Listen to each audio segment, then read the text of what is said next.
지금 당장 밖으로 나가. 어딜 보는 거야? 이쪽이야. 넌 쓰레기야. 네가 그래서 안 되는 거야. 쟤 왜 저러고 있는 거야? 몰라 진짜 이해할 수가 없어. 당장 멈춰. 넌 살 가치가 없어. 내가 너에게 왔어. 그만해. 밖으로 나가. 어딜 보는 거야? 이쪽이야. 넌 쓰레기야. 네가 그래서 안 되는 거야.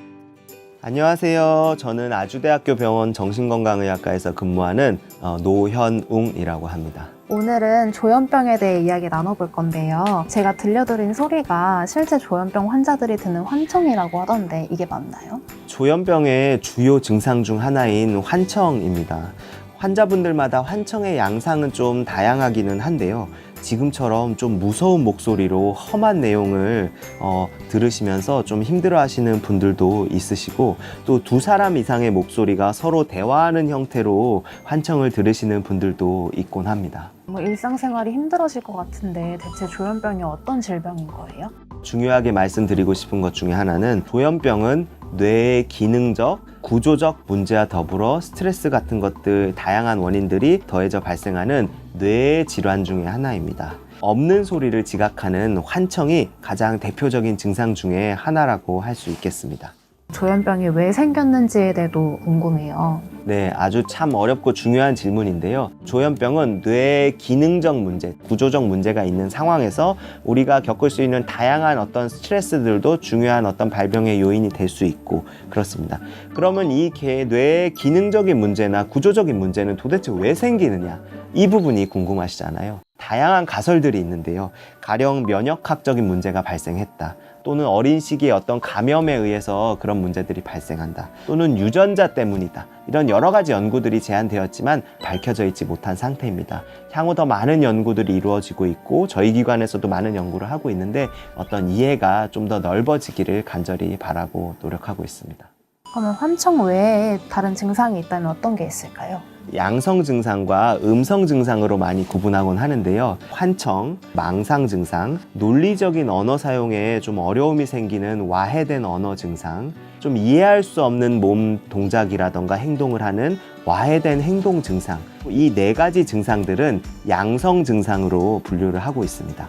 음성 증상의 같은 경우는 감정 표현의 폭이 좀 좁아지고 무의욕 상태, 그러니까 아무것도 하고 싶지도 않고 아무것도 하려 하지 않는 그런 상태가 좀 지속되곤 합니다. 이런 음성 증상은 모든 조현병 환자들에게 항상 존재하는 것은 아니고 일부 조현병 환자들은 음성 증상을 조금 더 두드러지게 호소를 하곤 합니다. 그럼 환자들은 어떤 걸 보고 어떤 걸 듣게 되는 건지. 먼저 환청이나 환시 등의 양상은 매우 다양한데요. 환청 같은 경우에는 가령 내가 너를 지켜보고 있다는 양상의 환청이나 아니면 내가 어떤 행위를 할 때 너 지금 거기서 그렇게 말하면 안 됐었지 라는 식의 어떤 평가하는 환청들이 있는 경우도 있고요. 환시 역시 마찬가지인데요. 검은 물체나 검은 사람이 휙휙 지나간다 하는 형태로 이야기하시는 분들이 많습니다. 신병이라고 착각하시는 분들도 있을 것 같아요. 네, 본인에게 느껴지는 그 환청을 신내림으로 이해하시는 경우가 있습니다. 왜 그렇게 생각하셨는지 이렇게 쭉 이야기를 들었을 때는 나만이 알고 있는 은밀한 비밀들이나 아니면 내 주변과의 관계에서 있었던 그런 미묘한 일들까지 소리가 완벽하게 알고 있는 것처럼 들리기 때문에 그 신이 나에 대해 알고 있구나 라고 생각을 하게 될 수 있습니다. 하지만 사실은 환청이라는 것은 내가 만들어내는 그 소리이기 때문에 내 안에 다양한 정보들과도 관련되어 나타나는 것이죠. 그래서 저는 그런 부분들을 조금 과학적으로 또는 이해하실 수 있게 설명을 드리는 편이고, 약물 치료를 통해서 빨리 환청이 좋아지면은 많은 분들은 처음에는 그렇게 생각했지만 나중엔 사실은 그게 아니었던 것 같다, 이제는 알겠다, 이렇게 표현하시는 경우가 많습니다. 조현병 진단은 어떻게 이루어지나요? 네, 조현병의 진단은 피검사나 MRI 등을 통해서 이루어지는 것이 아니고 숙련된 정신건강의학과 전문의가 환자분과 가능하면 환자의 보호자분과 면담을 하고 적절한 심리검사 결과 등을 수행을 해서 진행을 하게 됩니다. 아니면 수년 동안의 추적 관찰 과정을 통해서 좀 더 진단을 확정하게 되는 경우들도 있습니다. 조현병을 진단하기 위해서는 첫 번째 망상, 두 번째 환각, 세 번째 와해된 언어, 네 번째 와해된 행동, 다섯 번째 음성 증상 중 두 가지 이상이 한 달의 이상 기간 동안 분명하게 존재하고 평소 나의 자기 자신을 챙기며 살아가는 기능 등에 문제가 발생할 때 진단을 하게 됩니다. 특정한 약물들, 가령 다이어트 약제라던가 마약이라던가 이런 것들에 의한 것이 아니어야 하고, 뇌에 종양이 있다던가 염증이 생겨서 발생하는 그런 것들이 아니어야 합니다. 환자가 조현병임을 받아들이기까지 시간이 오래 걸릴 것 같은데 환자들의 반응은 어떤가요? 진단이 확정되는 시점에 많은 환자분들이 좀 당황을 하시거나 아니면 눈물을 보이시거나 또는 좀 걱정하고 두려워하시거나 하는 경우도 있는데요. 잘 치료받으면 일상생활이나 직업 기능 수행에 문제가 없이 살 수 있는 부분도 많다는 그런 병임을 먼저 말씀을 드립니다. 조현병 환자분들 중에 상당수는 원활한 일상이나 직업 기능을 잘 유지하는 경우들이 많은데요. 따라서 진단을 받은 후에는 치료를 꾸준히 이어가는 것이 대단히 중요한 어떤 측면이라고 할 수 있겠습니다.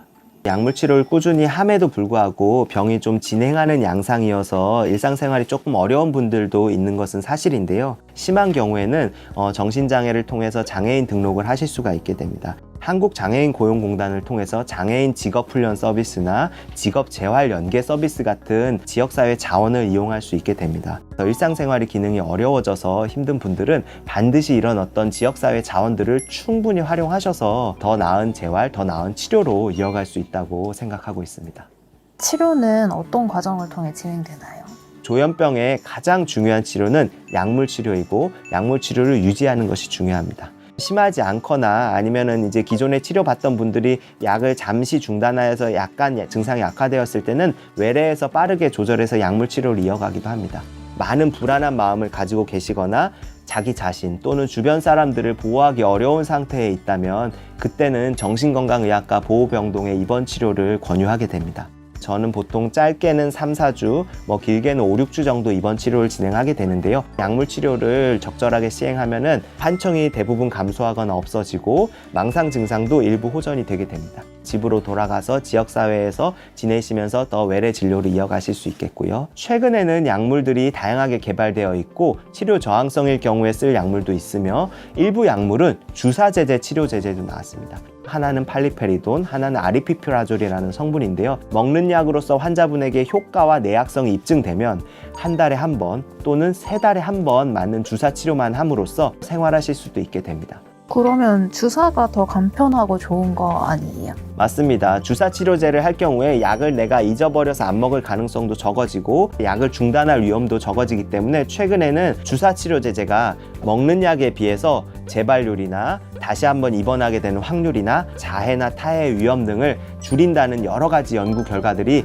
전 세계적인 연구로 보고되고 있습니다. 해당 2가지 성분에 대한 내약성이 많이 확보가 되고 효과도 좋은 분들에게는 주사 치료제로의 전환을 적극적으로 권유하고 있습니다. 조현병이 완치도 될 수 있는 거예요? 네. 만약에 약을 먹지 않고도 증상을 평생 경험하지 않는 것을 완치라고 표현한다면 완치가 어렵다고 표현할 수도 있겠습니다. 주로 고혈압의 예를 많이 드는데요. 만약에 고혈압이 있는 환자가 혈압약을 먹으면서 정상 혈압을 유지하고 살아가고 있다면 고혈압 환자가 아니라 정상 혈압을 유지하는 건강한 상태의 환자분이라고 표현하고 싶습니다. 조현병도 마찬가지인데요. 조현병 약을 먹고 있다고 해서 그 사람이 조현병 환자인 것이 아니라 조현병 약을 먹으면서 내가 일상생활을 잘 하고 있고 직업 기능도 수행하면서 즐겁고 행복하게 살아가고 있다면 그분은 즐겁고 행복한 정신건강 상태에서 지내고 있는 정상적인 생활을 하는 분인 겁니다. 약을 먹으면 환자, 약을 먹지 않으면 환자가 아닌 것이 아닙니다. 이렇게 일상생활을 잘 하고 있느냐, 가장 중요한 지점이라고 볼 수 있겠습니다. 스트레스를 줄이는 것도 중요한 것 같아요. 그래서 교수님만의 스트레스 관리 방법이 있다면 어떤 게 있을까요? 저는 테니스를 좋아합니다. 땀을 흘리면서 스트레스를 조절하곤 합니다. 땀이 나는 운동을 하게 되면 우리 몸에 기억력이나 감정을 담당하는 해마라는 기관이 있거든요. 우울증 예방에도 도움이 되고 인지 기능의 개선에도 도움이 된다고 알려져 있습니다. 우울증을 관리하거나 또는 정신 증상을 관리할 때도 땀이 나는 운동을 주 1회 내지 2회는 꼭 하시라고 권유드리는 편입니다. 조현병 환자를 위해서 한 말씀을 해주시자면? 조현병은 뇌 질환이기 때문에 꾸준히 치료하는 질환이라는 측면과 다양한 모습을 가진 질환인 부분을 강조하고 싶습니다. 우리가 일반적으로 조현병을 진단을 받거나 가능성을 언급받으면 공포감을 가지시거나 거부감을 가지시게 됩니다. 하지만 조현병 환자의 상당수는 일상적인 기능을 수행하거나 직업 기능을 수행하면서 잘 지낼 수 있는 분들이 많거든요. 꾸준히 잘 치료하면 내가 그렇게 잘 지낼 수 있다는 믿음을 가지고 진행하시는 게 대단히 중요하다고 말씀드리고 싶습니다. 만일 나의 병의 경과가 좀 악화가 반복되거나 입원이 반복되는 경우에는 다양한 지역사회 자원을 활용해서 병으로 인해서 일상생활이 축소되는 것이 아니라 다양한 사람들과 접하고 다양한 업무들을 시도하고 굉장히 중요한 지점이라고 말할 수 있겠습니다. 여러분 모두 건강하세요.